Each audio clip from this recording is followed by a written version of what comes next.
Welcome back. We are joined now for a market view as we lead up to this Fed decision by Raphael Thuin, Head of Capital Market Strategies at Tikehau Capital. Raphael, thanks for joining us around the set this morning. What is going to be more important for this Federal Reserve? Is it the size of the cut or is it the statement and what we hear from Jay Powell?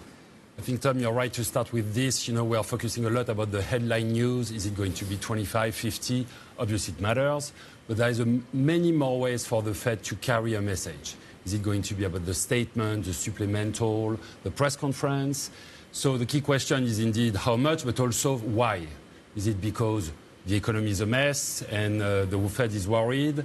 On the other hand, is it going to be a more reassuring message about, inflation coming back down, good time to start processing? So 25 and 50 indeed, but also what's behind matters. So what is the calibration that's going to be best for equities?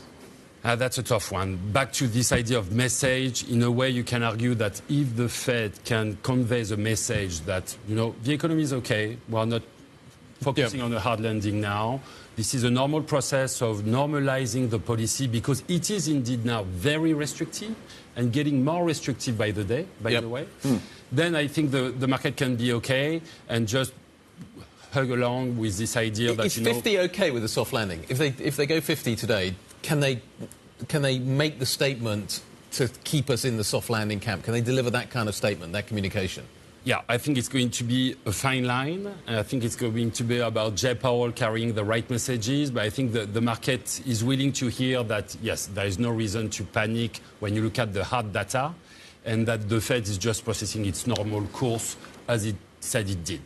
Raphael, if I can steal us away from the Fed for a moment, we just had Fabiana Fedeli on telling us that the BOE is going to cut tomorrow, even though we just had all this UK CPI data in line. If the Fed does 50 tonight, does the pound strength mean that the BOE needs to follow tomorrow? So needs to follow is probably a strong statement. Clearly, central bankers are watching each other. It does matter, including for FX.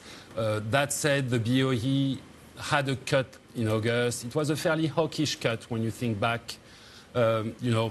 Years of resilient inflation, sluggish growth, and clearly for the BOE, probably better to wait. Employment numbers were pretty strong last time around. And there's also an argument that the speed limit for the UK economy is rather low, meaning that there is no spare capacity. So very quickly, when growth picks up, inflation can pick up on the back of that too. Are markets underestimating how far the ECB will have to go?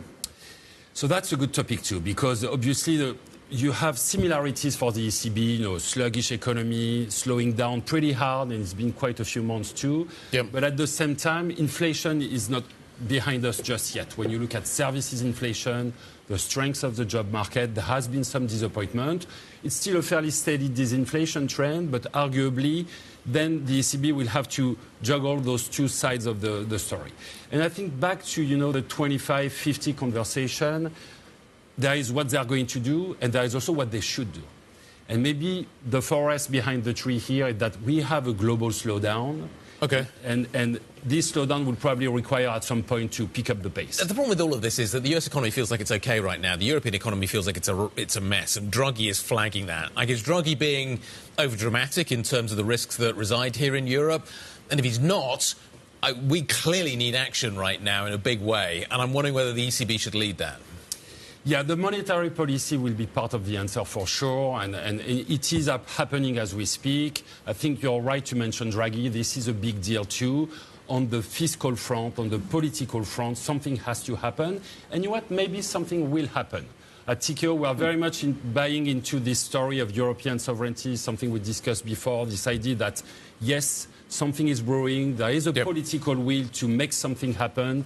Draghi, you saw von der Leyen cabinet more recently. All of those people are willing to take action to make sure that Europe can somewhat catch up to the rest of the world.